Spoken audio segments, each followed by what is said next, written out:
Another week, boys, and another TWAB. This week in Destiny, we spent many hours watching what a community of creators has to say about the Edge of Fate. After visiting us for a few days at Bungie's headquarters and playing Destiny's latest expansion for the very first time, it's now their time to share what they experienced with you all. We also have some news on our side, but let's not get ahead of that. So for this week, the Edge of Fate hands-on previews are here. Let's talk about tiers and exotic armor. Prophecy arrives in right at the 9, Adept rotation calendar, and Prime month is here. All right. So the Edge of Fate impressions are live. A few weeks ago, we invited a group of press and players to Bungie HQ so they could play the Edge of Fate ahead of its release on July the 15th. We had a great time chatting with them and hearing their impressions firsthand. They had access to the first campaign mission within the Edge of Fate, gear tiering, armor 3.0, the portal, and more. On Tuesday, June the 3rd, they released their batch of content to the world, and now you can also learn what they have to say.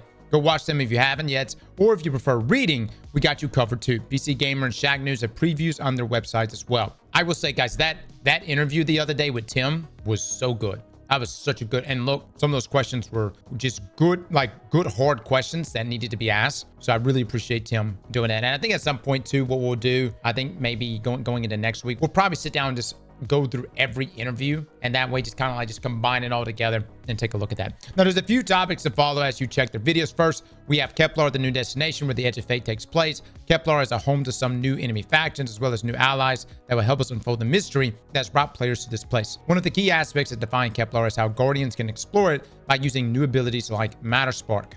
I've seen your comments. I just want y'all to know that, guys. I have seen your comments about it looking like Deep Sight 2.0. And some of you guys are disappointed. So we'll probably talk about that at some point. That was probably one of the most said comments on our video that we dropped on Tuesday was it just looks like Deep Sight all over again. But again, we'll chat about it more going into the weekend and next week. Then there's the new gear tiering system, which is integral update coming with Edge of Fate. Weapons and armor will go from tier 1 to tier 5 and gain a broad set of bonuses the higher the tier is. We plan to share more about how it works and what it means for your current gear, starting with exotic armor in the section just below. For now, let's say the new tier 5 weapons will look this good. Yeah, that's a great video by Benny, by the way.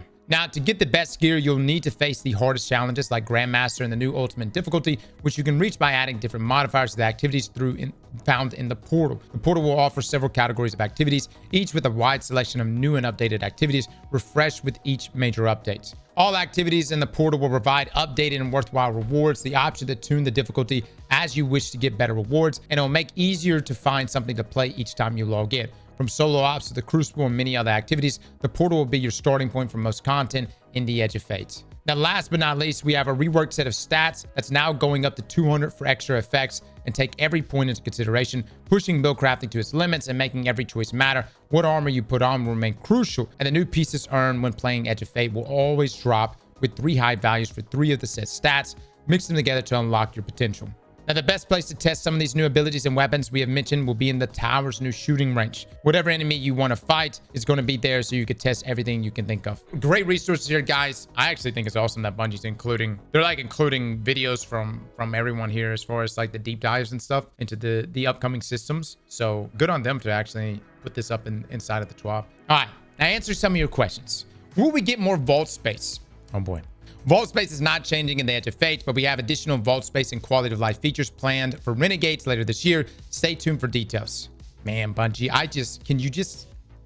can you give us a hint? You know, I will walk through a pile of shit if on the end of that pile of shit or the other side of it, there's some good stuff there. You know what I mean? Even if it's like, hey, here's a little snip of what we're going to be doing with your vault. Because if Renegades comes along and it's like, here's 100 more vault spaces, that right there just, I don't know, man. And to me, that's not worth delaying it 6 months. Like, to me, the only way I would be okay with vault space not being expanded in Edge of Fate and it coming in Renegades is if there is, and that's at least what they're alluding to, some sort of rework to how vault works in our game. Now, will I be able to use my current gear? Your current gear is still very viable in the Edge of Fate, and you will surely use it in the near future when beginning the new expansion, and even contest mode for the world's first race.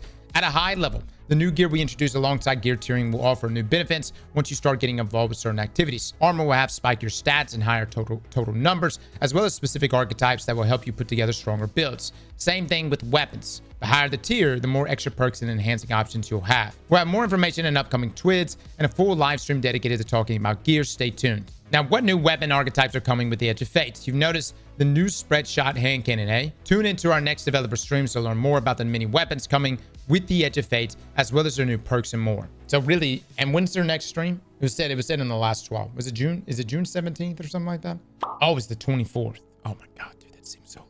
What's happening to mobility, recovery, and resilience? Check the section below. Is the director going away? We are focusing on the portal as the main hub for the Edge of Fate, but the director is not going away. Players will still be able to access activities and locations through it, and Kepler can be accessed through the portal. What are unstable cores? Unstable cores is a new currency we are introducing with the Edge of Fate. They will be earned from dismantling high-level gear, among other sources, and will reset at the start of each 6-month season. We plan to answer all of your questions regarding the economy changes coming with the Edge of Fate in a future TWAB. Now, gear tiering and exotic armor 3.0. You may have seen a lot of the videos that creators published 2 days ago, so instead of repeating their exact words, we want to focus on some specific details about ability stats, gear tiering, and how your collection of exotic armor pieces is being brought forward. In a reveal stream, the team spoke to adding depth to armor and gear in general with the launch of Edge of Fate. As a part of this, armor stats are getting an overhaul, and some new stats have been created to expand upon your build crafting opportunities. Without further ado, here's the Destiny 2 Sandbox team to dive into the nitty-gritty details. Hey there, Sandbox team here. We have a literal mountain of changes to talk about over the next few weeks, and you'll definitely be seeing a few of us on upcoming live streams. With that said, let's just get started with a bit of the core stat changes you'll be seeing soon. So when you log in to play the Edge of Fate, you'll notice your armor stats have changed. So what becomes of your old stats? Mobility is now weapons. Resilience is now health. Recovery, class, strength, melee, discipline, grenade, intellect, super. Dude, me. I have no high mobility stat exotics. Like fucking none, bro. Like all of mine are like +2, +2, +3. You right? Hunter Gang is probably winning right now. As a Titan, I have literally none. And like for my Warlock, I literally have none. I definitely suggest changing up your ghost mods, having where you're gonna have some high mobility options drop for you. Definitely the way to go, okay? Now, what are the new stats and what do they do? Health, 1 to 100. Grants 0 to 70 healing when picking up an orb of power. Grants 0 to 10% flinch resistance. Look at that, dude. When you go to 100 to 200, shields start recharging 0 to 25% more quickly and take 50% less time to fully recharge. And at 0 to 20, additional shield capacity versus combatants. So you'll be able to double stack this with things like, I'm assuming better already. We'll have to look to see what's all changed. Build-in recuperation, pretty much for that one. But I'm just thinking like even in things like PvP or something, you know what I mean? If you had a 200 stat, you just get right back into the gunfight. All right, melee, 1 to 100. Improves the base cooldown of your melee ability. Improves the amount of melee energy gained from external sources and any melee regeneration speed scalers from other sources. 1 to 200. 0 to 30% increase in melee ability damage. This includes powered, unpowered, and glaive melees. I think what's going to really happen too with the way the stats are going to be broken up, guys, is you're going to, instead of like walking the line between multiple stats and just kind of getting like, you know, benefits across the board, you're going to really just invest heavily into one particular play style. That's going to be nuts here for glaive melees. Yeah. Get like Winterbind, Worm God. So you get 30% more damage on top of everything else. All right, grenade, 1 to 100. Improve the base cooldown of your grenade ability. Improve the amount of grenade energy gained from external sources and any grenade regeneration speed scalers from other sources. So 1 to 200, 0 to 65% increased grenade ability damage. Hot damn, that's hot. Oh my God, I'm gonna break out so many different things. I'm breaking a Starfire Protocol again. Oh my God, like an Apotheosis build, a Sunbracer build, a Controverse build, all day long, dude. Oh, super. All right. 1 to 100 on super. Improves the super energy gained from damaging targets. Wow. It does not change the base cooldown time of your super. Okay. So does it change the... Okay. I got you. Okay. So static there. It just improves the super energy gained from damaging targets. How we feel about that? How we feel about that, guys? Y'all understand what's being said there, right? You're not dropping the time down for your supers with the higher the intellect. You will be rocking the same base cooldown for your super. You're just simply getting more super energy from damaging targets. So you're not accumulating super energy for no reason. Salt's in shambles right now. Actually, that is hilarious. Salt actually, he had a whole section on that tweet that was talking about how instances of damage should not contribute to super energy. But everything else he said in the tweet did actually come to fruition. Just not this one. Now, it proves the amount of super energy gained from external sources and any super regeneration speed scalers from other sources. Now, 100 to 200, 0 to 45% increased super ability damage. Hot dog, man. Hot dog. That's a lot. That's hefty. I guarantee, look, I'm just thinking like damage rotation and stuff like that for like DPS phases. I think people are going to just commit to that stat. You get the 45%. You're rocking Yeet, Celestial. I mean, just across the board, anything like that's already boosting your super damage, which will stack on with this extra 45% all day long.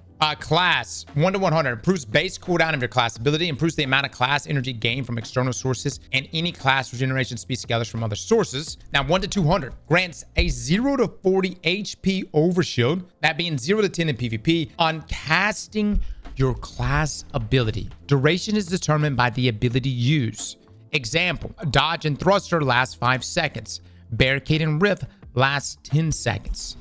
Y'all remember the artifact mod? What was it? Was it called Classy Restoration? I don't think it was called that. What was the one that gave us Overshield? Wasn't there one that gave us Overshield?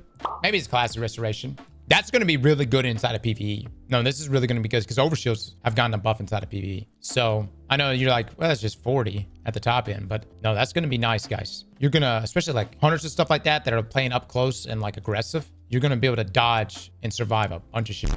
All right, weapons 1 to 100. Improve weapon reload and handling speeds. Improve damage versus minor and major combatants. This is for just 1 to 100 here, guys. 0 to 15% for primary and special. 0 to 10% for heavy. Dude, this is literally under 100 stats. From 100 to 200 grants a chance for ammo bricks produced to contain more ammo than normal. Improves damage versus boss combatants and guardians. 0 to 15% for primary special. 0 to 10% for heavy. And then bonus weapon damage versus players. 0 to 6%. Bungie, you being bold. You're being bold right here. All right, listen. No lie, I think this is what the PvE meta is going to be. 200 in super, 200 in weapons. I think that's going to be the PvE meta. We're going to, everybody before for the day one raid race, everyone is going to be literally grinding their asses off to get the armor sets for 200 in each. Being bold is what we need. This is what Bungie has done really good with these stat changes here, guys. Notice right now what's happening. You're having a hard time deciding what it is, though, you actually want to dedicate your stats to. Those are supposed to be tough decisions. Build crafting is supposed to be something that you have to sit down and intentionally design based on what it is you want to do. And you have rewarding tracks in each of those categories.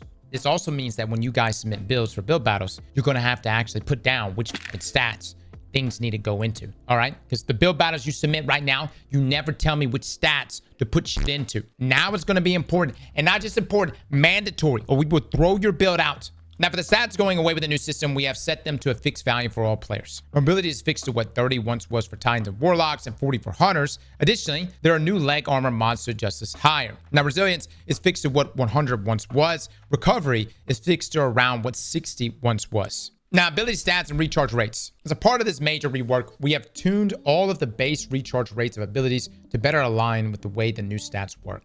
At low stat investment, 0 to 30, your abilities will be recharging slower than they used to. But at high investment, 70 to 100, they will be recharging faster. Any chunk energy gains, think demolitionist-like perks that provide a direct amount, and any energy recharge scalars, think Crown of Tempest, will also now be scaled by your stat investment. At 70 stat, they will match the live game values and surpass them up to 100 stats. Below 70 stats, they will give less value than the live game.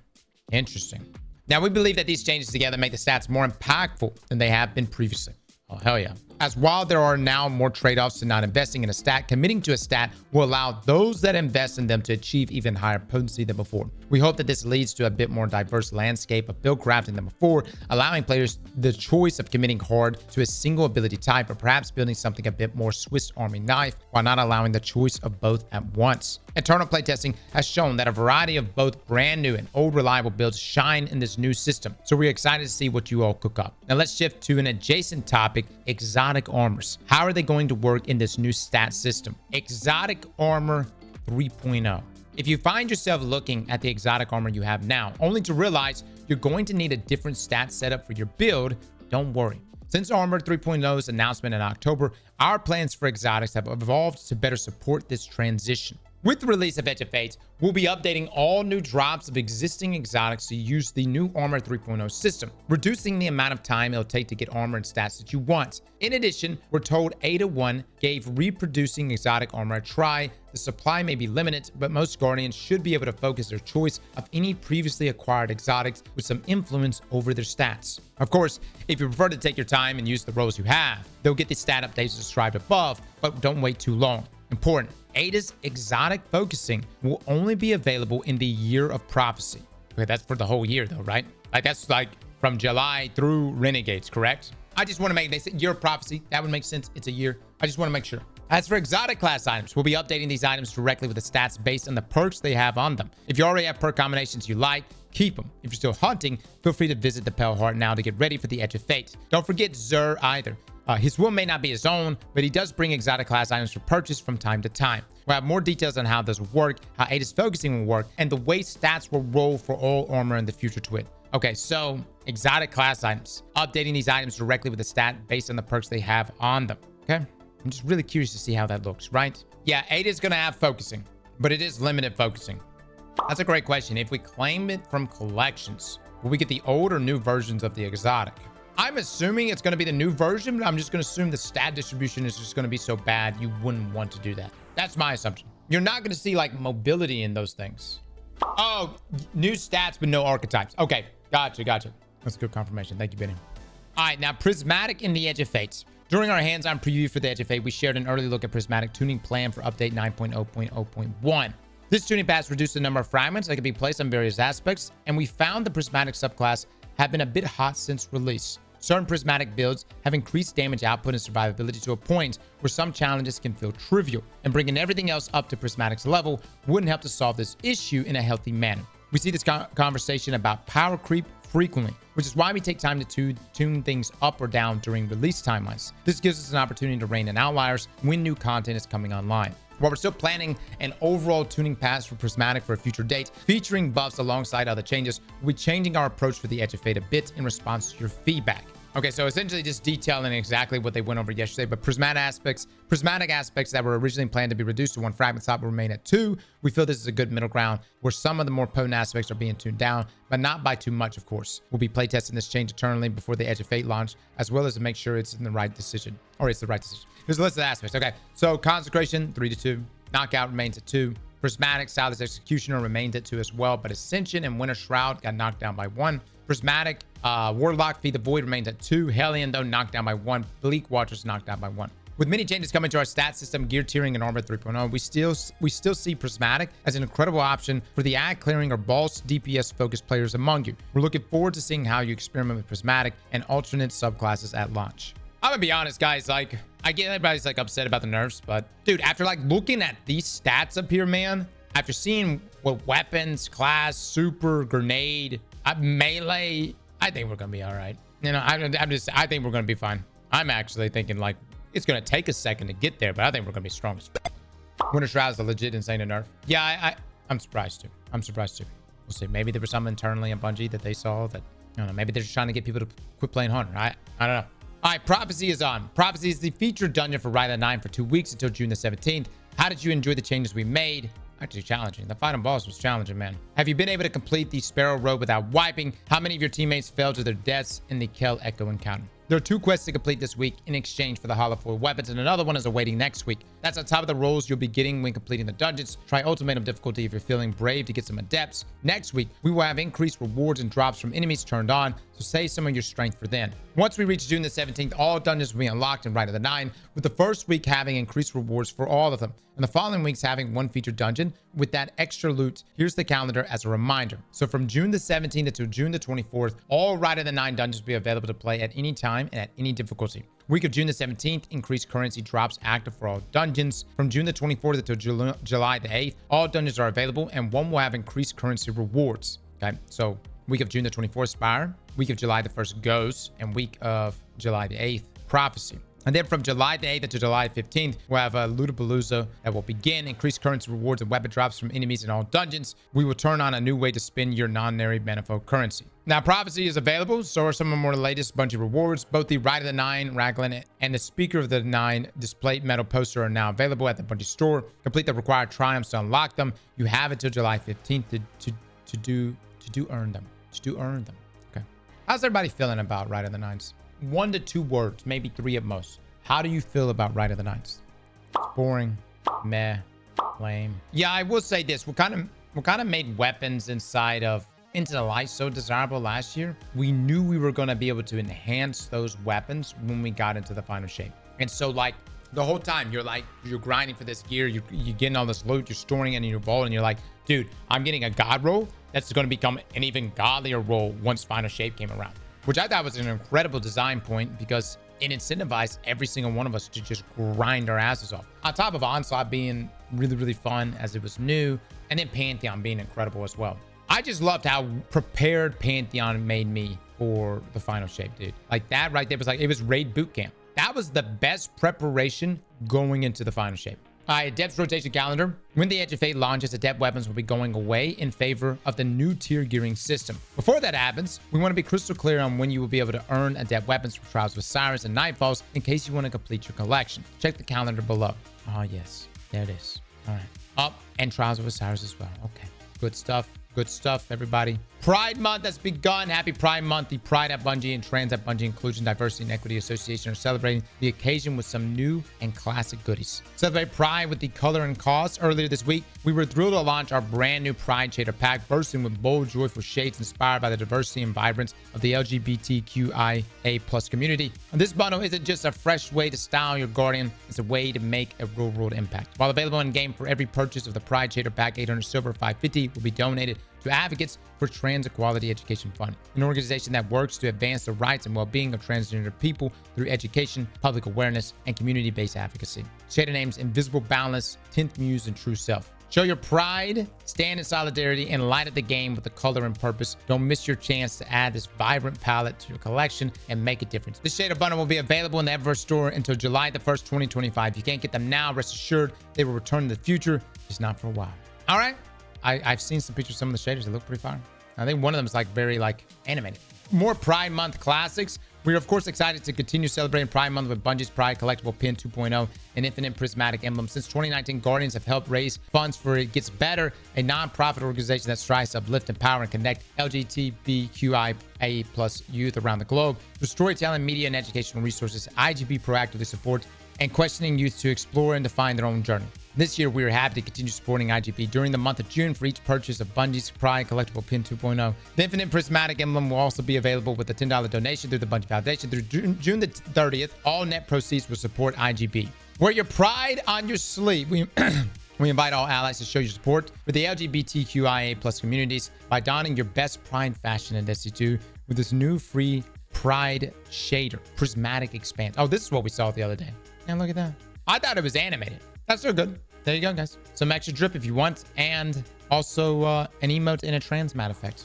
All right. Player support report, Seeker of the Nine Triumph update. Earlier this week, we fixed an issue with the Rite of the Nine Seeker of the Nine Triumph being tracked on a per character basis instead of being account based. However, we unintentionally reset the earn progress for finding collectibles within the Rite of the Nine dungeons. To solve this issue, we'll be auto-completing the collectibles earned from Spout of the Watcher and Ghost of the Deep for all players in update 8.2.6.4, releasing next Tuesday, June the 10th. Progress toward any earned collectibles from Prophecy will also be retained. There's also a number of known issues that will eventually be addressed, but maybe not right now.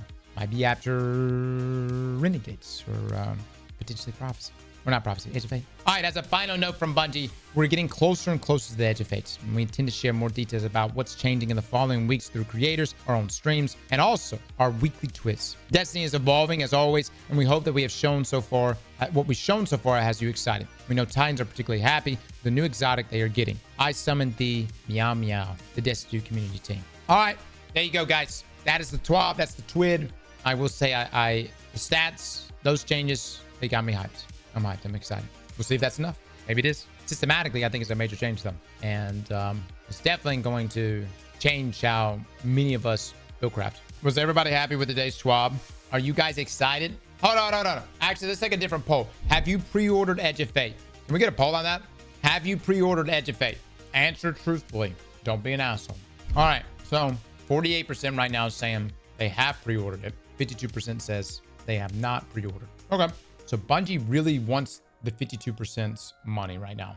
The question is, for those that are in the 52%, how can Bungie graciously accept your money? What must be done in order for that 52% to join the other 48%? Slap that like button like your mama told you right.